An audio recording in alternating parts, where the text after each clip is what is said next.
Okay, hello YouTubers, and welcome to my review of the 7th Doctor, or as I call it and most people call it, the Silver Nemesis set, because that's what it is. Apologies for the reflection and the lighting, but there's no way I can turn this where it doesn't reflect light.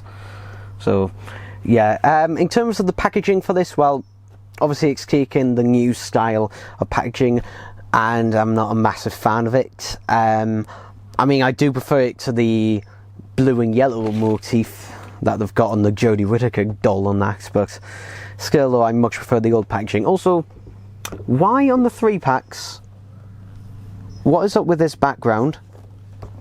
Seriously, on the others we get a different background for each set, but on the 3-packs we don't, and I don't know why. Also, I don't like this. Now, it doesn't matter much on the 7th Doctor set, but on the other two, it actually cuts off the head of the figure a bit and doesn't let as much lighting. So yeah, I'd much prefer if this wasn't slanted down and was just straight, because then that would actually show off the figures really nicely. I do miss the sort of like where the plastic goes over the top slightly, so then you can really see the figures and it lets a lot of light in. But we're not getting that. Again, limited edition sticker because B&M insists. It says what the set includes. Interestingly, on the back, it doesn't say, they no longer say what each figure is on the back. It just shows the figures, and that's it. Information on the bottom, and that's basically it. Yeah. So anyway, let's crack this open and review it. Okay, so here are the figures out of their box, and yeah, this is, first of all, I should mention the price of this set. So it's £20.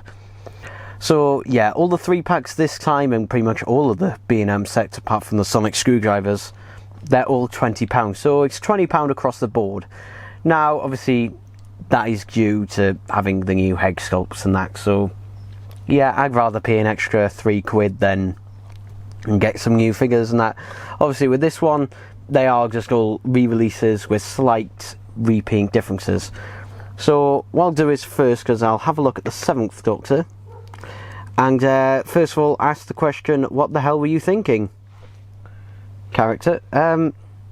Yeah, that's what I'll ask. I'll ask, what the hell were you thinking? Why did you do this? Because, yeah.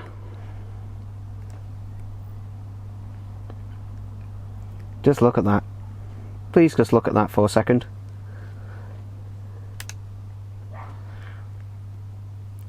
Why is this jacket essentially almost a white colour?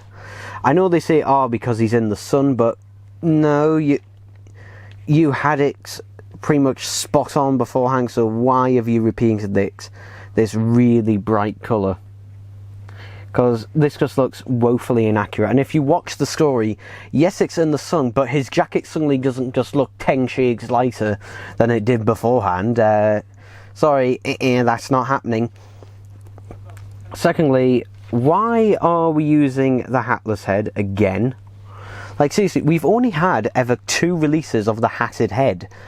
Now, I know he is smiling in them, which is annoying, but seriously, why no hatted head for this? Because he wears the hat throughout the story, particularly during the outside location bits, which is what you were talking about with this figure. So yeah, why no hatted head? But I could live without that if he came with a bloody umbrella. Like, there's no excuse not to give him his umbrella. And both, just to note, both of the Cybermen come with their guns. So why couldn't you give the 7th Doctor his umbrella? That would have just made it a lot nicer. I mean, it's just a real disappointment. I mean, the hanky doesn't have any patterns on anymore. Again, cost-cutting measure. Though I don't know how you can have the patterns on the actual scarf here, but, you know, no few lines on the handkerchief, but... and also, they've gone back to a gold chain. Yeah. Why have you gone back to a gold fob chain? I don't get it. Why have you gone back to gold? The 7th Doctor is just disappointing to me. I mean, if you don't have one, then I guess it's better than nothing if you really don't have a cream jacketed one, but I would seriously go, if you're really serious about getting a cream jacketed 7th Doctor, I would go hunting on eBay for one, if you're really serious about it. I mean, yeah, this thing is just a disappointment. On the bright side, we get 2 nice lovely Cybermen. So yeah, I actually do have the original Silver Nemesis set.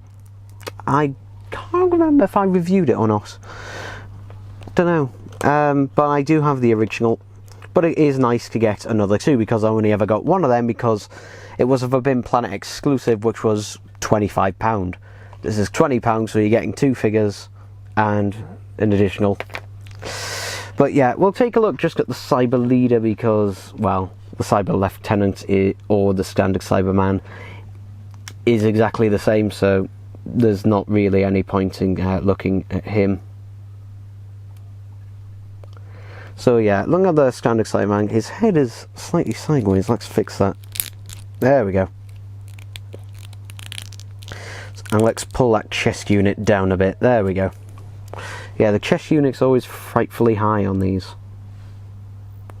But look at that. Really nice. And they've actually tried, you know, to make the paint a lot more silvery and a lot shinier than it was. Obviously, it's not chrome. But according to character, we're never going to get chrome on these. But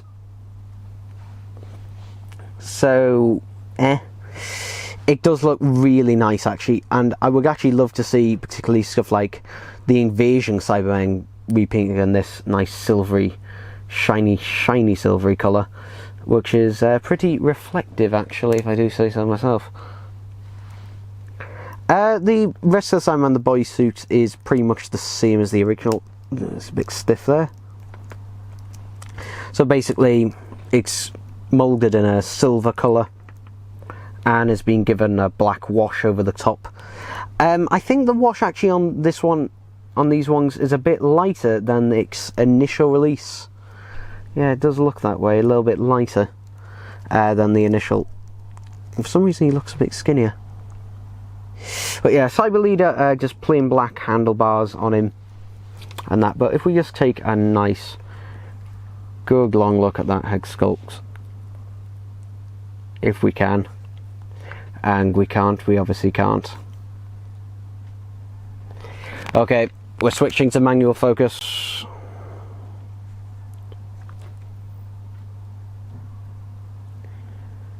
Can we get that?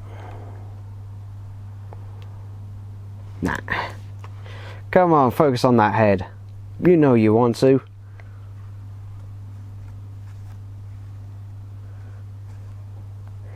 Yeah, it really doesn't want to focus on the head, because it is that bloody shiny. There we go. The only other difference is that the eyes are black. And the jaw mouth there, again, exactly the same as the original, but yeah, very shiny with the black eyes, which actually do set it off quite nicely. And I think in the story the eyes are a lot blacker actually, so that's all good. And we've got obviously sort of like the chest unit piece there with the little holes in there. If I hold it up to the light, you can actually just see the holes and all the other piping and stuff. The hands aren't as rubbery actually on this one. They're a lot stiffer, which is interesting. I remember on the original they were very rubbery, and there was the fear when twisting the wrists that it would actually snap. But on these ones they're a lot stiffer, they're a lot more firm. It does make it look, that's just as bloody awkward posing with the gun. Yeah, just because if it was awkward last time, it's going to be bloody awkward this time as well. So yeah, Cybergun is just as bloody irritating to put into the Cyberman, which is why I've only put it in with the standard. If we take a look at the gun, it falls down the journey immediately. So yeah, these things, you're gonna bloody lose it. But look at that, he's simple, but they've gotten the basics in there, and they've painted the little bits in black as well. So yeah, they haven't left it just plain, and it does look pretty damn good. You can even see on the nozzle at the front the little holes on the front, which have even... no, they haven't been painted black, but they're there nonetheless, and there's a bit of a deep groove in there, so that's nice to make them look good. And this is a point of, yeah, he's just going to hold it like that from now on, because it is far too much hassle to bloody pose him with. But yeah, I really do like the set. Interestingly, my B&M, I'm recording this on a Saturday, they only had this 3-pack in out of them, and the 2 TARDIS sets. They didn't have anything else, but they are due the others because they're being invoiced. So yeah, just to know, if your B&M says, look, we don't have them in, but we're being invoiced, that means that they are coming. They're normally, when they get invoiced, they come within 48 hours. So yeah, but it is nice to have this set, and I am glad to have it in the collection now. Should you get this set? Absolutely. Even if you've got the Silver Nemesis set, it is worth it, because these are, you know, nice for army building, and they are slightly better than the original releases. The 7th Doctor, really disappointing with this one. I don't know, if they could just left the jacket alone, I think I would have been fine with it, actually. If they just left the jacket alone, I probably wouldn't have griped as much. I probably still would have moaned about the umbrella, because, yeah, that's an irritation.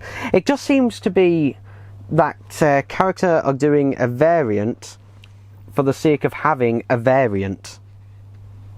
And that is something that I would say about last year's set as well. It seems like character are just doing variants of figures just for the sake of having a variant, whether it was, you know, an actual variant or not. Anyway, that's it for this review, and I'll see you next time. Bye bye.